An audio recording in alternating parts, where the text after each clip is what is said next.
Y bueno, hoy estamos con la poesía, ¿no? Ajá. Hoy estamos con la poesía y celebrando realmente la aparición de un libro que es uno de los libros más importantes, yo creo, desde el punto de vista de como acontecimiento literario, para los oyentes lo tengan en cuenta.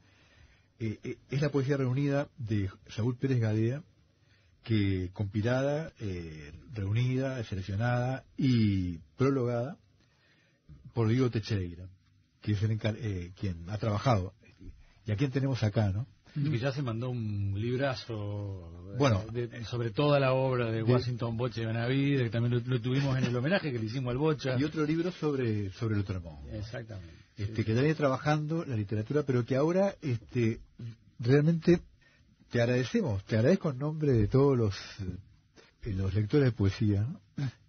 Un rescate desde esos olvidos imperdonables, ¿no? Imperdonables, totalmente, ¿no? Bueno, vos has insistido mucho, Alejandro, con eso, y has traído acá nombres de poetas que ahí la gente empieza a recordar, sí, mirá, es cierto, también estuvo fulano y mengano y sultano, ¿no? Claro, y en este caso es doblemente imperdonable, yo creo. Ya nos comentará un poco Diego toda su peripecia, pero estamos hablando de un poeta que era ninguneado en vida, ¿no es así, Diego? Sí. En parte, ¿no? Por lo menos parte. Era reconocido, pero... Reconocido hasta cierto punto, como de costado, ¿sí? Como hasta cierto punto. Sí, bueno, esas son de las cosas que pasan hasta el día de hoy, ¿no? Desgraciadamente, en nuestro ambiente literario, que está muy lleno de mezquindades, ¿no? Es una lástima, ¿no? O sea, yo, por ejemplo, vengo de estar 10 años en México, y me da mucha lástima regresar y ver que siguen las mismas rencillas que habían 10 años atrás. Es decir, parece que la gente no crece nunca. Que no ha cambiado nada, ¿no? Sí, sigue todo estancado en la misma... si vos te llevas bien con aquel, entonces está todo mal conmigo, y cosas así, ¿no? Y me da lástima, o sea, yo qué sé, hay gente que, por ejemplo, se ha portado mal conmigo, y yo no voy a hablar mal de ellos, y menos de su obra, porque es su trabajo. Y a pesar de que me hayan ninguneado, yo soy capaz de decir, pues esta persona me parece muy valioso su trabajo, claro, aunque él me ningunee a mí, ¿no? O sea, porque es su trabajo, claro. Digo, y me parece que tenemos que respetar nuestro trabajo, y le hace daño a todos eso. Ahora, en el caso de Saúl Pérez Gadea, se dan varios fenómenos, yo creo, ¿no? Esa especie de ninguneo hasta cierto punto, desdelación hasta cierto punto en vida, y después hablamos de un poeta que murió hace 40 años, y que en estos 40 años prácticamente su obra ha sido totalmente olvidada, dejada de lado por el canon, por los críticos, ha sido recordada por algunos grupos locos de jóvenes allí puntualmente a veces, ¿no? Publicado en alguna revista por aquí, por allá, pero eran como pequeñas apariciones allí. Pero sistemáticamente 40 años de dejar de lado a un poeta que yo creo que está entre los mejores de su generación, sin duda. Por algunos poemas, por lo menos, como tú bien destacás algunos poemas de allí, una obra despareja tal vez, ¿no? Pero que tiene, de la cual se puede seleccionar una muestra realmente formidable de la mejor poesía de los años 60, ¿no? Hay pocos poetas de la intensidad, de la fuerza, de la profundidad, del desgarramiento de Saúl Pérez Gadea. Tal vez algunas cosas algo de todo esto que hablamos, de este ninguneo, de este olvido, pueda tener que ver, te pregunto ya, con su personalidad bastante maldita para el medio, bastante poco, diríamos con términos actuales, políticamente incorrecta, ¿no? Bueno, sí, ves que yo en el prólogo empiezo por citar ese textito de Carlos Real de Azúa, ¿no? Que dice, en nuestra literatura, como en nuestra historia política, parece haber sido inevitable la inclinación por los arreglos y la dilución de todo concentrado medianamente agresivo. Yo creo que va por ese lado. La poesía uruguaya no se caracteriza por esa intensidad que tú bien destacás, ¿no? De él, una poesía visceral, absolutamente, una poesía con una contundencia y una capacidad metafórica asombrosa. Un vuelo, por momentos, que no encontrás. Hay pocos poetas en la poesía uruguaya de los últimos 50 años, diríamos, que tienen el vuelo y la intensidad y la fuerza de este poeta. Sí, sin duda. O sea, eso es una de las cosas más destacadas y una de las cosas que hace que yo suponga a Saúl Pérez Gadea como uno de los poetas más importantes que han existido en toda la literatura uruguaya, porque precisamente eso lo hace único, esa intensidad que hay en su poesía. Es una especie de Rimbaud. Yo lo estaba asociando, ¿no?, más bien a Dylan Thomas, fíjate, ¿no? O sea, claro.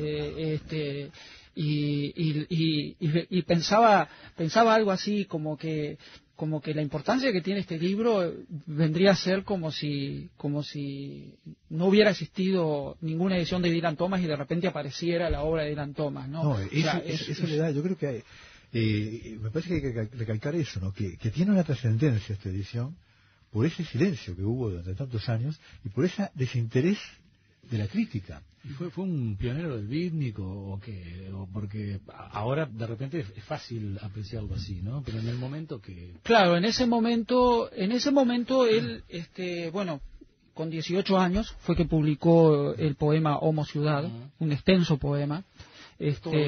Sí, es todo un libro. Aclaremos, antes de que siga, aclaremos una cosa, que en ese momento hay otra paradoja en Saúl. En ese momento, ese libro fue bastante bien recibido. Fue acompañado por un prólogo nada menos que de Gesualdo, que era un intelectual que en ese momento era central en el prestigio intelectual, ¿no?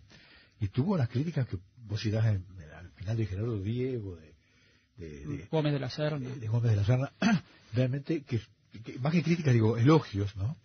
Y algunas críticas, hasta el propio Onetti a su manera lo recibió. Lo de Onetti es impresionante, porque él le dice, me parece una persona de talento, y después dice, tal vez el elogio le parezca tibio, pero me sobran los dedos de una mano para nombrar a las personas que yo le puedo decir lo mismo. O sea, eso transforma esa tibieza en terrible elogio, ¿no? O sea, que Onetti te diga, sí, no hay 5 personas a las que le pueda decir lo que te estoy diciendo a ti sobre tu talento, o sea, es impresionante. Elogio, ¿no? Para nada de pródigo, ¿no? Claro, es y bueno, con 18 años aparece ese poema y... Homo Ciudad.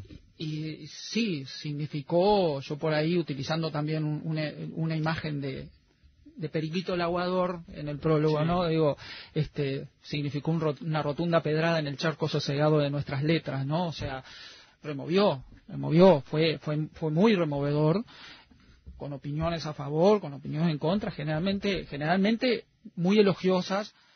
Por ahí yo destaco como la crítica que salió en Marcha de Sarandí Cabrera como la más equilibrada, donde él dice, sí, es un gran poeta, creo en él, tiene algunos traspiés, etcétera, etcétera. Pero el Bocha también, mucho después, ¿no? El Bocha sacó en Gran Aldea, ¿no? Sí, claro. En Gran Aldea. Mucho después.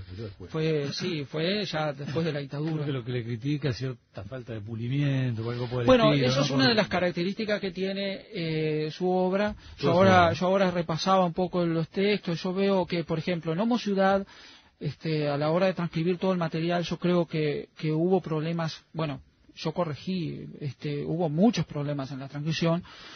Algunos versos me queda la duda de que hayan quedado bien cortados, o sea, si no hay partes que aparecen, por ejemplo, una palabra o 2 palabras en un verso, y si no eran del verso anterior y no lo marcaron bien. Porque vos encontraste todo esto en una caja, ¿no? Sí, bueno, el libro está publicado. El Homo Ciudad está publicado. Después hay otro mimeografiado. Luego el mimeografiado, y después sí, todo en una caja de cartón, así que tenía la familia.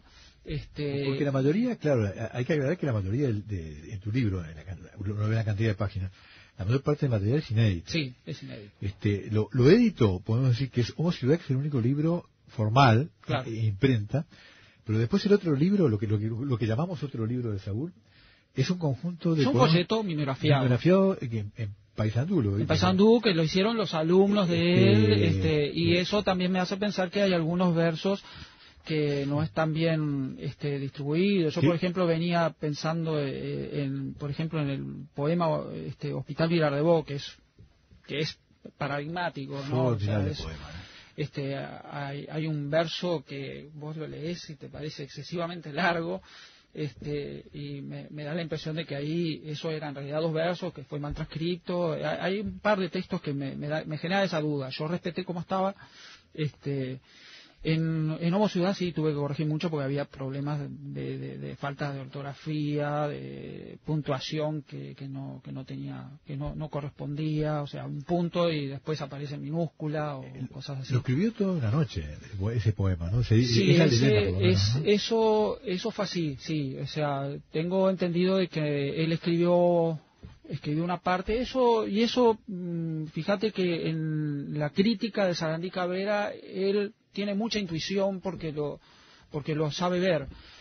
Yo conozco una señora que fue novia de él, que si no fue la primera novia, anda ahí.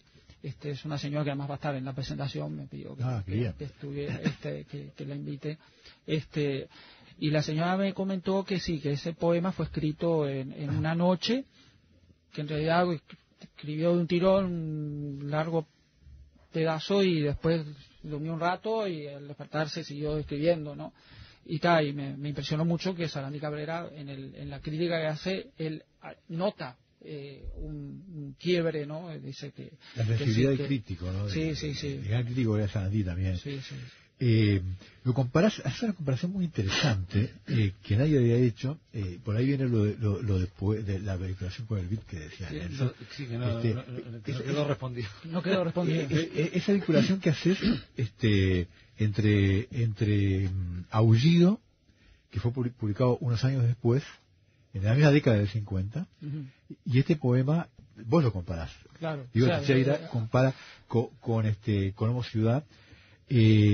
Incluso pensás que lo que dijo William Carlos Williams, el gran poeta norteamericano, de su colega nuevo Allen Ginsberg, que inauguraba con eso la poesía beat, con Aullido, lo que dijo se puede aplicar a Saúl. Sí, para mí se puede aplicar totalmente, ¿no? O sea, aunque sean poetas muy dispares, tienen un espíritu común creativo, ¿no? O sea, la forma de encarar la vida y la poesía, me parece que por ahí viene la cosa, ¿no? En el lugar del lado de la vereda en el que se pararon. Claro.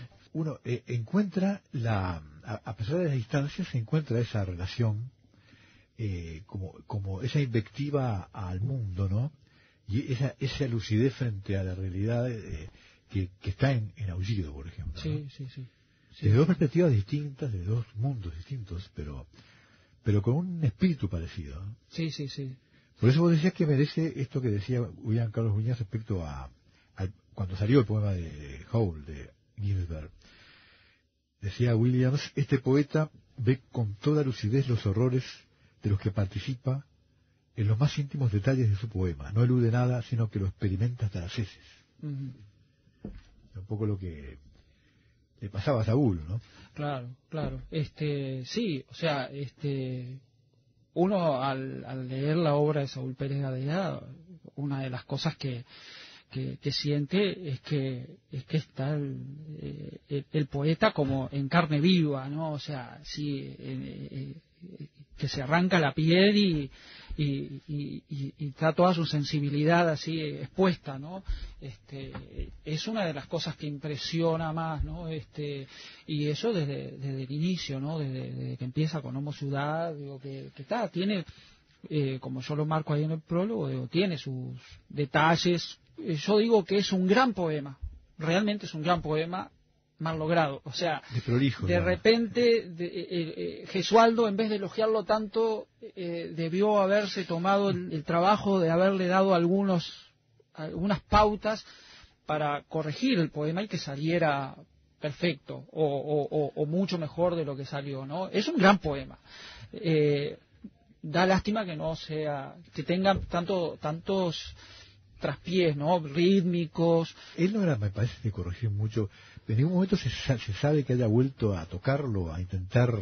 No, sé que él lo padeció después. O sea, él después, ya con una cabeza más crítica, él advirtió todo eso y sintió que le habían puesto con tantos elogios como una piedra encima, ¿no? Además demoró muchos años en hacer conocer entre ese libro del 50 y después el libro más bien alternativo del 64, ¿no? Pasaron unos cuantos años, ¿no? Sí, y eso que tengo entendido que fue iniciativa de sus alumnos, en realidad, sacar ese material, ¿no?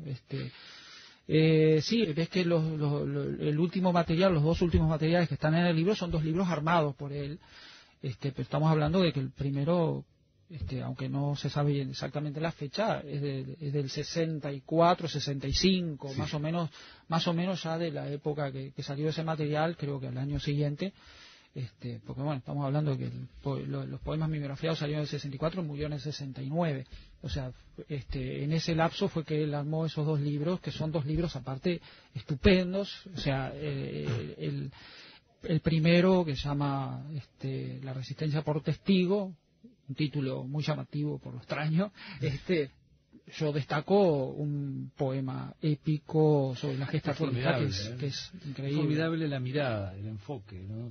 Yo te comentaba un poco fuera de micrófono que es una mirada muy moderna del ciclo artiguista, temas que hoy por hoy están al día, ¿no? Pero en aquel momento, y yo te decía que seguramente la relación con Gesualdo, ¿no? debe haber tenido algo que ver, pero es una cosa muy actual, y ahí sí, está muy su pluma, su beta poética, pero ahí ya más dentro de una cosa un poquito más formal, ¿no? Porque ahí ese lo presentó un concurso, ¿no? Y lo ganó, además, ¿no? Sacó una mención, ¿no? En la Feria de Libros y Grabados. Ajá. Pero sí. es una mirada, no era la que estaba en la época de Artigas, ¿no? Claro. Es muy bueno, sí. Claro, eso por un lado, ¿no? O sea, yo te decía, bueno, tú podés dar ese punto de vista que sabes mucho más que yo acerca de Artigas. No, es que me pareció normal de las cosas que leo hoy día, claro, que se escriben de Artigas, claro, ¿no? Entonces, ahora, pero en la década de 60 eso claro, de es otra cosa, era novedoso, ¿no? Claro, había otra cosa. Sí. Claro, y por otro lado, otra cosa que se destaca en ese poema, o sea, tú estás destacando algo que yo no tengo las armas para destacarlo, ¿no? Y me parece estupendo que tengas ese aporte. Yo lo que sí destaco es el tema de la poética de ese texto, o sea, es un poema épico, y la poesía épica suele ser absolutamente referencial, y el tipo corregido, hace, a propósito, claro, de lo que hablábamos del anterior, ¿no? Acá hubo laburo. No, ahí hubo laburo, porque aparte, poéticamente es espectacular, o sea, cómo el tipo no cae en el discurso referencial, sino que es de una carga metafórica increíble, y un vuelo metafórico. Eleva el poema, no cae en el convencionalismo, que a veces. Ahí está, no, o sea, uno lee, yo de lo que he conocido así de poesía épica, que no me suele llamar la atención, para mí es único en ese género, ¿no? Claro, porque era un poeta formidable que puede haber tenido algo que ver también su condición de sanducero, ¿no? Que ustedes me decían acá, Alejandro, que lo conoció personalmente en esas rondas de café del Sorocabana. Era de Santa Clara de Olimar. Nacido en Santa Clara de Olimar, pero viviendo y trabajando en Paysandú, y yendo y viniendo siempre, ¿no? Y muy unido Paysandú, ¿no?